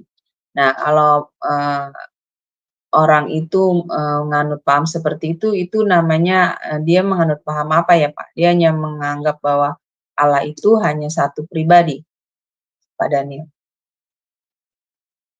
Ya, monitor Pak Daniel. Itulah yang disebut sebagai paham oneness. Oh. Ada yang paham oneness, ada yang juga yang mengatakan Jesus only. Hanya Yesus. Nah, tetapi Yesus di sini ya sekaligus sebagai Bapa, sekaligus Roh Kudus gitu. Nah, jadi itulah yang saya berkali-kali sudah mendapatkan orang-orang seperti itu. Nah, itu saya katakan tadi, kalau bisa membantah ayat-ayat Alkitab yang mengatakan bahwa Yesus itu memiliki sifat-sifat Allah, Roh Kudus itu memiliki sifat-sifat seperti Allah, dan dia pribadi yang terpisah, ya mari. Tetapi kalau Bapak atau orang-orang itu hanya mengatakan hanya satu pribadi tetapi tidak bisa menggugurkan. Nah, ini tadi di satu ilustrasi yang tadi saya pikir gini. Umpamanya Ibu Ali mengatakan Pak Daniel itu bukan orang Toraja. Ya, itu sah bagi Ibu Ali untuk mengatakan Pak Daniel bukan orang Toraja. Tetapi untuk bisa membuktikan itu secara ilmiah, secara benar, Ibu Aling harus mematahkan akte kelahiran saya. Bahwa ini akte kelahiran salah. Yang kedua, Ibu Aling harus membuktikan KTP saya. Ya, KTP itu udah turunan dari akte kelahirannya kan. Nah, yang kedua, Ibu Aling harus memutuskan hubungan dengan famili-famili saya yang di Toraja. Bahwa kamu salah karena Pak Daniel itu bukan orang Toraja. Nah, jadi sama seperti yang saya katakan tadi itu, bahwa tidak cukup mengatakan Allah itu tunggal, tetapi sekarang buktikan ayat-ayat Alkitab mengatakan bahwa Yesus juga Tuhan, Roh Kudus juga Tuhan, selain daripada Yahweh. Kalau engkau hanya mengatakan Yesus itu Allah itu tunggal, tetapi tidak bisa menggugurkan ayat-ayat Alkitab yang mengatakan bahwa Yesus Tuhan, Roh Kudus Tuhan, ya pernyataan ngomong kosong. Ya, itu hanya orang-orang yang keras kepala. Tetapi kalau kau sudah bisa membuktikan bahwa ayat-ayat Alkitab yang mengatakan Yesus itu Tuhan salah, ya oke, kita terima dengan itu. Nah, jadi itu tantangan yang saya berikan dari sini secara terbuka kepada rekan-rekan yang percaya ketunggalan Allah itu. Gugurkan ayat-ayat Alkitab yang mengatakan Yesus Tuhan, Yesus pencipta, Yesus Maha Kuasa. Gugurkan itu. Kalau engkau tidak mampu menggugurkan itu, berarti kau harus mempercayai bahwa Yesus Tuhan selain Bapa, selain Roh Kudus. Saya kira itu Bu Aling ya. Jadi saya sedikit agak menjiwai apa yang saya katakan ini, karena memang ini masalah yang sedang dihadapi oleh gereja, tetapi oleh orang-orang yang tidak bisa membuktikan keyakinannya itu berdasarkan fakta-fakta Alkitab. Betul ya? Sekali. Itu dengan berkati. Iya, dengan pelajaran malam ini ya Pak. Waktu itu saya waktu berdebat dengan orang itu, memang saya belum mendapatkan data seperti yang sekarang saya dapat dari Pak Daniel ya lewat pelajaran ini. Kalau waktu itu saya punya data ini, mungkin saya bisa patahkan ya argumentasi dia ya Pak. Karena di sini jelas sekali kan bahwa memang Yesus, Roh Kudus itu memang mereka mempunyai, mereka memang pribadi yang mempunyai sifat-sifat Allah juga ya kan Pak. Dan mereka memang dalam Allah itu ada 3 pribadi. Jadi ada Allah Bapa, ada Tuhan Yesus, dan juga ada Roh Kudus. Dan Tuhan Yesus dan Roh Kudus itu memang juga memiliki pribadi yang memiliki sifat-sifat Allah, itu sudah jelas ya Pak Daniel. Nah, jadi dari sini saya bisa menarik satu kesimpulan seperti ini Pak. Sungguh berarti mereka bisa sampai titik pemahaman yang saya boleh bilang salah ya Pak. Itu karena pengetahuan mereka ya Pak yang memang kurang ya Pak ya dalam firman Tuhan, sehingga mudah sekali untuk dilencengkan. Seperti itu bukan Pak Daniel? Ajaran saya mau katakan kepada Bapak Ibu bahwa banyak sarjana-sarjana itu sarjana diktat. Artinya apa? Diktat yang diajarkan di sekolahnya itu yang dipegang erat tanpa ada keinginan untuk mengklarifikasi diktat itu, atau tanpa ada keinginan untuk melakukan satu penelitian secara mandiri terhadap Alkitab untuk membuktikan kebenaran diktat itu. Ya. Ada satu pelajaran di Indonesia yang berkembang begitu pesat itu, namanya pria sejati itu. Ya. Pria sejati itu makalah yang, tetapi saya periksa ayat-ayatnya itu ayat-ayat yang dipaksakan gitu loh. Topiknya bagus, tetapi ayat-ayat yang mendukung itu sama sekali tidak berbicara tentang topik itu. Ya. Di Sema Adonai juga ini ada satu topik yang sedang saya lagi pelajari juga, gitu kan. Nah, jadi kadang-kadang orang itu menyandang gelar sarjana hanya karena ya sepaham dengan diktat itu, dan diktat itu yang dipegang terus-menerus. Tidak ada keinginan untuk mencoba melakukan satu perbandingan dengan buku-buku. Lalu kemudian dia tidak ada keinginan untuk mencoba mempelajari langsung dari Alkitab. Ya. Saya tidak bisa menyangkal bahwa apa yang saya ajarkan kepada Bapak Ibu itu adalah diktat dari sekolah saya dulu waktu D1, D2, S3 gitu. Tetapi kemudian saya perkuat diktat itu dengan data-data langsung dari Alkitab. Nah, sehingga apa yang saya paparkan kepada Bapak Ibu itu bukan diktat, tetapi ayat-ayat Alkitab. Nah, jadi teman-teman itu masalahnya di situ. Ya, jadi menyandang gelar, tetapi gelarnya itu hanya berdasar kepada diktat. Nah, itu yang saya temukan itu. Dan banyak teman-teman yang menyandang gelar master, doktor, tetapi membaca ayat Alkitab aja belintat-belintut gitu. Ya itu Bu Aling, saya ini agak bukan sombong ini, tetapi ini saya mau tegaskan kepada Bapak Ibu supaya tertancap di pikiran bahwa tidak semua doktor, tidak semua master itu ahli. Hanya karena, apalagi di Indonesia sekarang ini, gelar itu, aduh, kacang goreng gelar di Indonesia itu. Dan apalagi ini datang dari Amerika. Ada STT dari Amerika datang memberi gelar di Indonesia. Ya, hanya berdasarkan rekomendasi. Gitu kan aneh nih, STT di Amerika gitu ya. Ya itu Bu Ali, saya sedikit agak bongkar ini rahasia sekolah teologi, tetapi itu fakta. Jadi saya mau supaya Bapak Ibu itu hati-hati dengan gelar-gelar yang asal-asal ya. Oke Bu Alin, terima kasih, Tuhan Yesus berkati. Baik. Iya, baik, terima kasih Pak Daniel, luar biasa ya Pak pemaparan malam ini, puji Tuhan, semoga menjadi berkat ya bagi Bapak Ibu sekalian. Dan karena waktu juga sudah semakin mendekati pukul 21, ada kelas lanjutan, maka Pak Daniel boleh closing statement untuk acara kelas hari ini dan pimpin doa berkat bagi kami ya Pak. Ya, terima kasih, Tuhan berkati.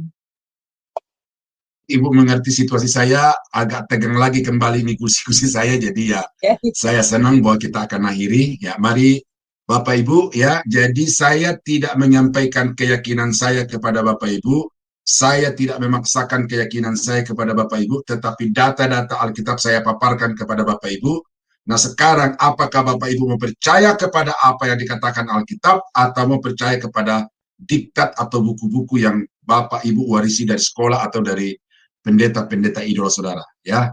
Ya, saya senang bahwa ada buku Sejarah Penebusan, tetapi Sejarah Penebusan itu ditulis dan disampaikan berdasarkan data-data Alkitab, dan itu sah, ya.